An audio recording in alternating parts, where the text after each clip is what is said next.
السلام علیکم ګرانو او محترمو لیدونکو د دویچ لرنن او پښتو د درسونو په جریان کې د جرمني آلماني ژبې کتاب A1 نټیزویک نو کتاب 11 درس لرو. 11 درس څلورم څپرکی یا څلورم چاپټر ده. کوم چې تیر درسونه نه ولیدلې مهرباني د ډسکرپشن یا د تشریح برخې ته لاړ شئ. هلته د ټولو درسونو لینکونه موجود دي، کولی شئ چې هغه د دې کتاب تیر درسونه وګورئ. نو راځئ نن همدا 11 درس شروع کړو. دلته څلورم درس کې وایي einen Einkauf planen، یعنی یو د شاپینګ یا د اخیستلو یو تصمیم جوړول. kommt ihr، آیا ته راځئ؟ یا همدارنګه د جمع په حالت کې ویلی شو چې آیا تاسو راځئ. دا یې معنا ده die Einladung یعنی میلمستیا، دعوت. lesen Sie die Nachricht یعنی ولولئ، همدا یو میسج ولولئ. welche Antwort passt auf، کوم جواب ورته صحیح ده. wir grillen heute Abend bei uns، یعنی موږ نن ورځ مازدیګر ګریلن کوو، یعنی هغه کباب پخول. kommt ihr، آیا ته راځئ یا هم آیا تاسو راځئ. دلته یې همدا جوابونه دي. wo seid ihr، آیا ته چیرته یې. wir warten schon، das Essen ist gleich fertig، یعنی موږ مخکې نه انتظار وکوو هغه خوراک چې ده هغه یعنی په اوس مهال کې ختمېدونکی ده یا ختم شو. نو gern، د جواب ده gern یعنی ښه. wir kommen und kaufen Fleisch bei später، یعنی اوکې موږ به راسو او وبخلو غوښه bis später یعنی تر بیا پورې. danke، مننه. für die Einladung، د میلمستیا نه. wir haben morgen keine Zeit، یعنی موږ سبا وخت نه لرو. aber vielleicht am Wochenende، یعنی شاید د اونۍ په پای کې. نو همدا ځوابونه چې تاسو کولی شئ چې هغه ځواب ورکړئ کله چې تاسو څوک میلمستیا ته دعوت کوي. دویم کې دلته لرو Maria und Elena planen eine Grillenparty. Maria او Elena چې د یو د ګریل پارټي یم هغه پلان کوي او هغه ته یو تصمیم نیسي. hören und lesen Sie das Gespräch، یعنی تاسو دا واورئ او ویلولئ همدا خبرې اترې. schreiben Sie die Einkaufszettel für Mario und Elena، او د تاسو هغه د اخیستلو یا د شاپینګ هغه نوټ د ماریا او د الینا سره ولیکئ. دلته به زه یو ځل همدا هغه خبرې اترې تاسو ترجمه کړم، بیا به تاسو واورئ او تاسو کولی شئ چې هغه مهم څیزونه چې دوی غواړي واخلي یا د اخیستلو د شاپینګ په پلان کې لري تاسو هغه درسره ولیکئ او د هغې ترجمه زده کړئ او په خپله روزمره کارونو کې هم هغه وکاروئ. wir machen den Salat und kaufen die Getränke، یعنی موږ غواړو چې سلاد جوړ کړو او اخلو هغه مشروبات د څښلو څیزونه. und Katrin und Lukas kaufen das Fleisch und die Wurzeln، und die Wurzeln هغه کجور چې کله یې کوم یو د کریبرولو په شان باندې یم هغه کجور نومول کېږي شاید. okay was brauchen wir noch für den Salat، okay ښه ده. او نور څه موږ ضرورت لرو هغه د سلاد لپاره. haben wir alles، آیا موږ ټول څه لرو. moment یعنی Salat haben wir، یعنی موږ هغه د سلاد لپاره څه شی لرو. یعنی دا یو اصطلاح ده. wir brauchen Tomaten، okay moment Salat haben wir، یعنی یوه دقیقه موږ سلاد لپاره لرو.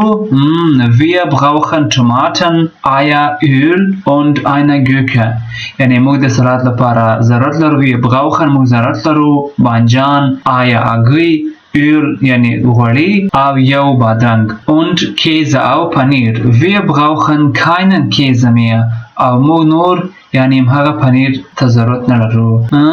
Getränke، wir haben auch keine Getränke، او موږ څه شی مشروبات نه لرو. gut ich gehe zum Markt، زه ځم مارکیټ ته. und kaufe die Eier، او وبخلم هګۍ، die Tomaten بانجان und die Gurke او بادرنګ. und eine Brot kaufen ich auch، او یوه مړۍ یا ډوډۍ به همدارنګه واخلم. Käse ist da so teuer، او هغه پنیر چې ده هلته ډیر قیمت ده. Kaufst du den Käse im Supermarkt? آیا تو پنیر په سوپرمارکت کې اخلي؟ Ja, stimmt. Oh, یعنی صحیح ده. Ich gehe zum Supermarkt. زه ځم سوپرمارکت ته. Und kaufe او اخلم Käse پنیر، Öl غوړي und die Getränke او مشروبات. Mario Käse Elena آیا همدغه د دوی همغه لغاتونه دي یا همغه څیزونه چې دوی د همغه د شاپینګ یا د اخیستلو په برخه کې په هغه نوټ کې لري. تاسو کولی شئ ټول دلته ولیکئ. اوس راځئ همدا خبرې به تاسو واورئ او یو ځل بیا هغه مشکل لغاتونه تاسو سره نوٹ کړئ. Den Salat und kaufen die Getränke. Und Katrin und Lukas kaufen das Fleisch und die Würstchen. Okay, was brauchen wir denn noch für den Salat? Haben wir alles? Moment. Karotten, Salz und Essig haben wir. Wir brauchen Tomaten, Oliven, Öl, eine Gurke und Getränke. Ach, und ein Stück Käse. Wir haben keinen Käse mehr. Gut.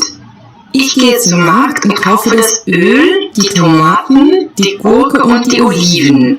Und ein Brot nehme ich auch mit. Prima. Ich kaufe den Käse und die Getränke im Supermarkt. Und dann essen wir ein Eis in Valentino. Ja, das ist eine gute Idee. Also dann, bis gleich. دا تاسو واوریدل مهمانه هم درته وویل تاسو کولی شئ چې دویم ځل یې هم واورئ یا کومه ستونزه لرله. اوس دلته هم راځو دلته بیا درته وایي Sie hören Sie noch einmal.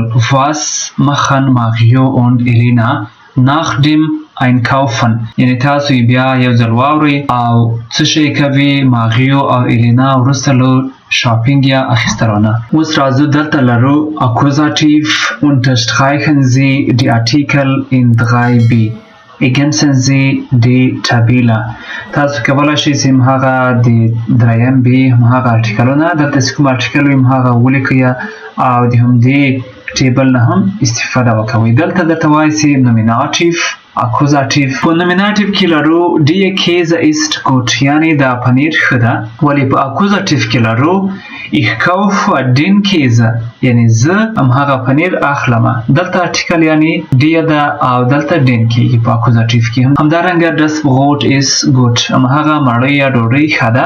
Ich kaufe das Brot هماغه مړۍ یا ډوډۍ زه اخلم. نو دلته هماغه د ماسکولین یا د نارینه نومونو ارټیکل تجربه کوو. Die Gurke ist gut هماغه بادرنګ ښه ده. Die Gurke هماغه د ښځینه نومونو ارټیکل ده. Ich kaufe die Gurke زه یعنی هماغه بادرنګ اخلم. نو دلته هم تغییر نه کوي. Die Tomaten sind gut هماغه بانجان ښه دي. دلته د جمع حالت ده. Ich kaufe die Tomaten زه هماغه بانجان اخلم. یعنی دلته په خنثی حالت د ښځینه نومونو په حالت کې ارټیکل او د جمع نومونو په حالت کې ارټیکل په Akkusativ او نومیناتیو کې هماغه عین څه ده.